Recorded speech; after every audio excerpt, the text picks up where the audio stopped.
क्या आपको पता है कि पिछले साल जितने भी नए डीमैट अकाउंट खुले थे उसमें से 90% मार्केट शेयर सीडीएसएल अकेले ले गया था। आज सीडीएसएल के पास 16.5 करोड़ से ज्यादा ओपन डीमैट अकाउंट्स है, जो इसे इंडिया का लार्जेस्ट डिपॉजिटरी बनाता है। बावजूद इसके पिछले 1.5 साल से इस स्टॉक ने कोई भी रिटर्न नहीं दिया है। इनफैक्ट ये स्टॉक अपने ऑल टाइम हाई से लगभग 40% गिर चुका है। सीडीएसएल को स्टॉक मार्केट में भारी नुकसान। क्या आपको सीडीएसएल खरीदना चाहिए?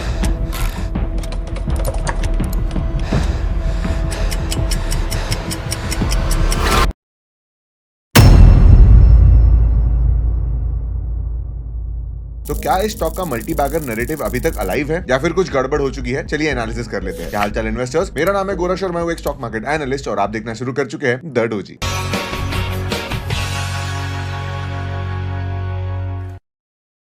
तो इन्वेस्टर्स, आप में से काफी सारे लोग ये चीज ऑलरेडी जानते होंगे कि जो भी शेयर्स हम खरीदते हैं, जो भी अपने ब्रोकर की मदद से हम कोई भी शेयर को बाई या सेल करते हैं, वो एक्चुअली कोई ब्रोकर के पास सेव नहीं रहते बल्कि एक डिपॉजिटरी के पास जाते हैं। और इंडिया में सिर्फ 2 डिपॉजिटरीज है, एक है एनएसडीएल और दूसरी है सीडीएसएल। जहां majority of the demat account CDSL के पास में है, क्योंकि मोस्टली रिटेल इन्वेस्टर्स उन्हीं ब्रोकर्स को चुनते हैं जिनकी डिपॉजिटरी सीडीएसएल होती है। तो इस वीडियो में हम इस स्टॉक का पूरा डिटेल एनालिसिस करेंगे। अगर आपको पता नहीं होगा तो मैं हर एक स्टॉक एनालिसिस वीडियो को 3 सेगमेंट में डिवाइड करता हूं। सबसे पहले हम इस स्टॉक का बिजनेस एनालिसिस कर लेंगे, ये जान लेंगे कि कंपनी पैसे कैसे कमाती है, क्या रेवेन्यू सोर्स है इसके पास में। सेकंड, हम इस स्टॉक का फिर फंडामेंटल एनालिसिस करेंगे कि भाई जितना भी न्यूज इवेंट्स है इन सब के असाइड बैलेंस शीट क्या बोलती है। एंड फाइनली हम इस स्टॉक का टेक्निकल एनालिसिस करेंगे और देख लेंगे कि चार्ट क्या कहता है, अच्छे इंपॉर्टेंट लेवल्स क्या रहेंगे इस स्टॉक के लिए। अगर इस चैनल पे न्यू हो तो सब्सक्राइब कर लो and let's get on with the first analysis, that is the business analysis of CDSL. तो सीडीएसएल का बिजनेस मॉडल बहुत ही सिंपल है। ये आपके शेयर्स के लिए बेसिकली एक बैंक अकाउंट का काम करता है और इस प्रोसेस में वो 4 तरीके से पैसे कमाता है। सबसे पहला है एनुअल इशूअर चार्जेस। हर लिस्टेड कंपनी को सीडीएसएल को साल में एक बार फीस देनी पड़ती है ताकि उनके shares demat, that is dematerialized form में अभी भी बने रहे। सीडीएसएल का 30 से 35% रेवेन्यू इसी बिजनेस से आता है and this is a form of fixed annuity income. दूसरा रेवेन्यू जनरेशन होता है ट्रांजैक्शन चार्जेस से। जब भी आप कोई शेयर बेचते हो तो उसमें जो ट्रांजैक्शन फीस लगती है उसका कुछ पोर्शन सीडीएसएल के पास जाता है, दैट इज डिपॉजिटरी कमाती है। एंड ये एक मार्केट लिंक रेवेन्यू है, मतलब जितनी ज्यादा ट्रेडिंग होगी उतना ज्यादा पैसा ये कंपनी कमाएगी। थर्ड रेवेन्यू होता है आईपीओ एंड कॉर्पोरेट एक्शन। जब भी कोई कंपनी आईपीओ करती है, बोनस देती है, डिविडेंड देती है या किसी भी फॉर्म ऑफ कॉर्पोरेट एक्शन करती है तो उस पे भी सीडीएसएल एक प्रोसेसिंग फीस चार्ज करता है। इंटरेस्टिंगली ये सेगमेंट, ये स्पेसिफिक सेगमेंट जो है वो 87% पर एनम ग्रो कर रहा है। और अब तक तो आप इन तीनों चीजों में समझ चुके होंगे कि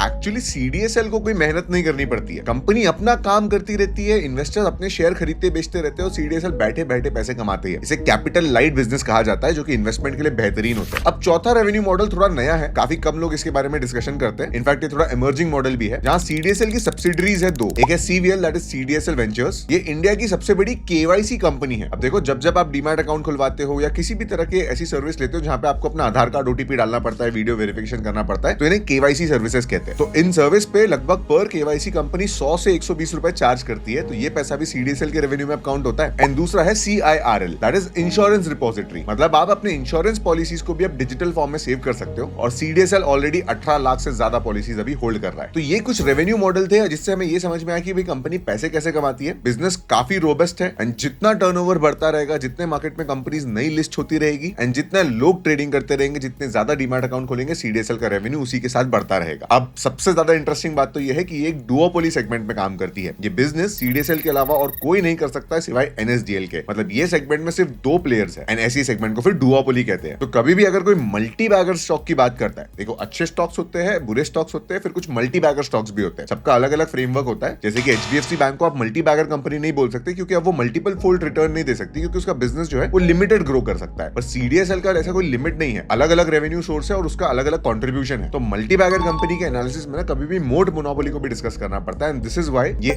asset light debt free company जो अपना रेवेन्यू बहुत अच्छे से ग्रो कर सकती है और कंपटीशन का थ्रेट नहीं है, इसलिए इसे मल्टी बैगर सेगमेंट में डाला जाता है। तो इसके बिजनेस एनालिसिस में आपको ये समझ में आया कि कंपनी पैसे कितने इजीली कमाती है, मल्टी बैगर पोटेंशियल जरूर रखती है। अब मैं आपको कुछ छोटे से रिस्क बता देता हूँ। बोलना ये मेरा काम है, लोगों को लगता है कि ये कभी होने नहीं वाला है, पर रेगुलेटरी रिस्क जो होते हैं ना, वो आपने देखा है बीएसई के स्टॉक को कितना हिला देते हैं, कहीं एएमसी कंपनीज को भी हिला देते हैं। तो what is this regulatory risk? कि भाई सेबी ने अगर कभी कोई चेंजेस कर दिए अपने फ्रेमवर्क में, सेबी ने बोला कि आप इतनी कम फीस ले सकते हो, इससे ज्यादा आप नहीं ले सकते, या फिर सेबी ने डिपॉजिटरीज के कोई भी और रूल चेंज कर दिया, उन पे अलग टैक्स लगा दिया, तो इस स्टॉक के ऊपर में एक नेगेटिव इंपैक्ट आता है। तो हमेशा याद रखो कि कोई भी स्टॉक एकदम बुलेट प्रूफ नहीं होता है, कोई ना कोई ऐसा फैक्टर होता है जो आपको एनीवेज कंसीडर करना पड़ता है। तो सीडीएसएल जैसे कंपनी के लिए रेगुलेटरी रिस्क, बेसिकली सेबी के एक्शंस जो होते हैं वो आपको ट्रैक करते रहना पड़ता है। तो बिजनेस पॉइंट ऑफ व्यू से तो ये स्टॉक बहुत अच्छा निकला। अब चलिए फंडामेंटल्स चेक कर लेते हैं। तो जैसा आप मार्केट कैप के बेसिस पे देख सकते हो, CDSL एक mid cap to small cap category की कंपनी है। मतलब इसमें ग्रोथ पोटेंशियल भी ज्यादा रहेगी और जब जब मार्केट गिरेगा तो ये गिरेगा भी जोर से, तभी तो ये स्टॉक 40% एक्चुअली गिरा है। मार्केट 40% नहीं गिरा पर क्योंकि एक small cap mid cap category की कंपनी है इसलिए इतने ज्यादा गिर गई। अब इसका PEG रेशियो देखोगे तो 1 से ऊपर है। जनरली इसे अच्छा नहीं कंसीडर किया जाता है, ओवर वैल्यूड कहा जाता है। डेट फ्री कंपनी है which is very good and this is the main challenge. देखो पिछले कुछ क्वार्टर एंड पिछले कुछ समय से ना इस कंपनी की सेल्स ग्रो नहीं हुई है। चाहे जो भी रीजन होगा कि भाई डीमैट अकाउंट स्टैग्नेंट हो गए हैं, नए इन्वेस्टर्स मार्केट में आ नहीं रहे क्योंकि भाई मार्केट में अभी 1.5 साल से साइडवेज मार्केट चल रहा है, राइट। बुल मार्केट में अपने आप ये सारी चीजें ठीक हो जाती है, पर जब जब मार्केट साइडवेज होता है तो मार्केट पार्टिसिपेंट जैसे ये प्लेयर होते हैं, कैपिटल मार्केट के जो स्टॉक होते हैं वो यूजुअली अच्छा परफॉर्म नहीं करते। कैंप्स में भी आपने देखा होगा, CDSL भी उसी कैटेगरी में आता है। अब इसका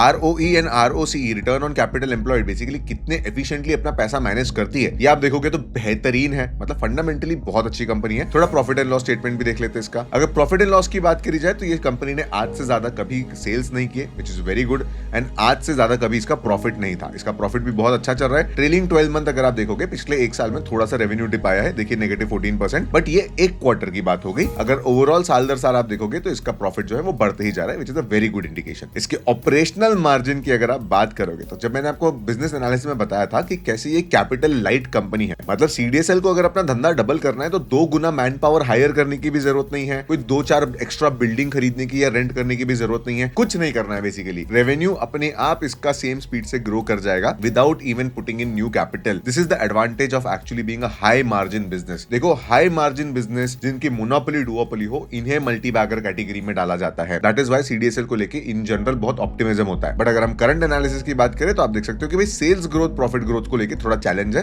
तो CDSL needs to work on that. अगर इस कंपनी के वैल्यूएशंस को भी हम चेक करें ना तो इसका फेयर वैल्यूएशन बेसिकली आता है लगभग 54 के PE पे। हाई ग्रोथ कंपनी है, हाई मार्जिन है, तब जाके 54 इसका फेयर वैल्यूएशन है। यूजुअली अगर आपको ऐसे लार्ज कैप कंपनी को देखोगे तो 20 का PE रेशियो डिमांड करती है, बट CDSL उस कैटेगरी में नहीं आता है। CDSL एक बड़ी ग्रोथ हाई ग्रोथ कंपनी है, तो इसलिए उसका PE रेशियो थोड़ा ज्यादा डिमांड करते हैं, लेकिन एक अच्छा बाइंग रेंज होता है वो लगभग 40 के PE रेशियो में आता है। ये स्टॉक गिर गिर के कभी कभी वहां पहुंचता भी है, तो अगर ये स्टॉक में और डाउनसाइड पोटेंशियल देखने मिलती है, it will be not because of the fundamentals, it will be just because of the valuation. But as of today अगर देखा जाए तो कंपनी फेयरली वैल्यूड है, it is not over valued, मतलब अब डाउनसाइड रिस्क थोड़ा कंट्रोल में है। तो ये तो थे इसके कुछ फंडामेंटल्स एंड वैल्यूएशन। चलिए मेरा favourite technical analysis that is chart देख लेते हैं ताकि हम इंपॉर्टेंट लेवल्स प्लॉट कर पाए। अच्छा, before we get into technical analysis, अगर आप खुद से किसी स्टॉक का एनालिसिस करना चाहते हो जो आपको क्लियर बाय या सेल डिसीजन लेने में हेल्प करे, तो आप मेरा 6 स्टेप एनालिसिस कोर्स कंसीडर कर सकते हो। ये कोर्स मैंने डिजाइन किया है, इसका स्टूडेंट फीडबैक बहुत अमेजिंग है। इस कोर्स में हम बेसिकली 6 डिफरेंट एनालिसिस सीखते हैं और इन 6 एनालिसिस के बेसिस पे हम किसी भी स्टॉक को स्कोर करते हैं। अगर स्कोर 4 या उससे ऊपर आता है तो हम उसे परचेस करते हैं, otherwise we simply avoid it. When to actually sell the stock is also covered in this course, so it will help you generate a secondary source of income. वैसे तो ये कोर्स 2500 रुपए का है, बट अगर आप ये QR कोड स्कैन करते हो या फिर नीचे दी हुई लिंक से ज्वाइन करते हो तो आपको इसे 1500 रुपीज में मिल जाएगा। Do consider it and let's now start with the CDSL technical analysis. तो ये रहा CDSL का प्राइस चार्ट। वैसे तो हम सेबी रजिस्टर्ड है, लेकिन फिर भी as per SEBI guidelines educational purpose के लिए अगर हम कोई भी वीडियो क्रिएट करते हैं तो उसमें 3 महीने पुराने चार्ट्स दिखाने चाहिए, और मेरा जो आपको सिखाने का पर्पस है वो भी इससे क्लियर हो जाएगा। सो सबसे पहले तो ना इस चार्ट पे मैं सपोर्ट रेजिस्टेंस बना देता हूं। तो आइडियली किसी भी स्टॉक को तब खरीदना चाहिए जब वो अपने सपोर्ट रीजन में आ जाए, क्योंकि यूजुअली QIBs जो होते हैं, सपोर्ट को डिमांड जोन कहा जाता है, तो वहां पे QIBs के ऑर्डर लगे होते हैं। तो QIBs जो है ये पूरी कोशिश करते हैं कि वो अच्छे दाम पे खरीदे, ना कि महंगे दाम पे, एंड दैट इज व्हाई हमें सपोर्ट रेजिस्टेंस बनाना चाहिए। इससे क्या होता है कि हम कई लोग होते हैं जो एकदम स्टॉक को एकदम टॉप पे खरीद लेते हैं। हमें टॉप पे नहीं खरीदना है, हर एक स्टॉक गिरता है। हमने IRFC के एग्जांपल में भी देखा था,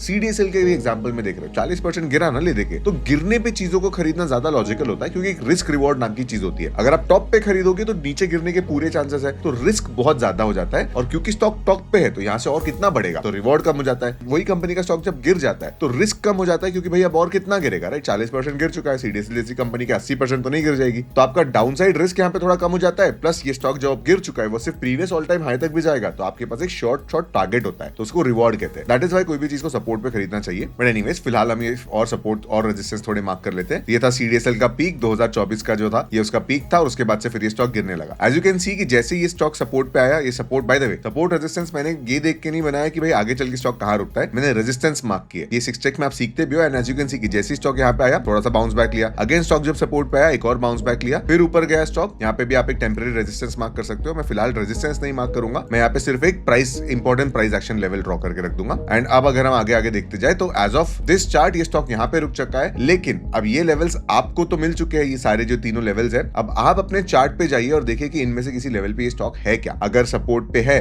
तो you already know what to do. चलिए अब मैं इसका टाइम फ्रेम फ्रेम चेंज करके वीकली टाइम फ्रेम करता हूं, क्योंकि हमने फंडामेंटल्स एंड बिजनेस एनालिसिस में क्या समझा कि ये स्टॉक में एक्चुअली लॉन्ग टर्म पोटेंशियल बहुत है, फंडामेंटली अच्छी कंपनी है। जब भी इसका सेल्स ग्रोथ पिक करेगा या फिर जब भी मार्केट ऊपर जाएगा, अपने आप इन्वेस्टर्स का अकाउंट बढ़ जाएगा, ट्रेडर का अकाउंट फिर से बढ़ जाएगा, तो फिर से स्टॉक में तेजी आ सकती है। तो भैया जब स्टॉक बढ़ेगा तो कहां तक बढ़ सकता है? तो देखो, first and the simplest target is कि प्रीवियस ऑल टाइम हाई तक स्टॉक चले जाए। तो अगर आप आज इसमें इन्वेस्ट करते हो सोच के कि भैया मैं इसे आगे चल के बेचने वाला हूं, तो 2000 would be a very good price to sell, क्योंकि भाई ये तो प्रीवियस ऑल टाइम हाई है, यहां तक का टारगेट तो प्रेडिक्टेबल भी है। लेकिन अगर हम जानना चाहते हैं कि भाई लॉन्ग टर्म टारगेट क्या बन के आता है, देखो टाटा मोटर, IRFC, CDSL के एग्जांपल से आपने क्या समझा है कि कोई भी स्टॉक सिर्फ भागता नहीं रहता है, वो भागता है और फिर गिरता है। इंस्टेड ऑफ मैं उसके गिरने का वेट करूं, मैं एक पहले से टारगेट कैलकुलेट करके रख लेता हूं, और वो टारगेट कैलकुलेशन हम कर सकते हैं using the concept of depth of consolidation. तो हम क्या करेंगे, CDSL का जो ये रिसेंट क्रैश था, क्रैश इसलिए बोल रहा हूं क्योंकि 25% से ज्यादा स्टॉक गिरा, तो उसका पूरा डेप्थ मेजर कीजिए आप ऐसे, फिर इस डेप्थ को उठा के रख दीजिए प्रीवियस ऑल टाइम हाई के ऊपर में, और इसे कहा जाता है डेप्थ ऑफ कंसोलिडेशन मेथड, और इससे आपको मिल जाएगा टारगेट। तो CDSL का टारगेट 2940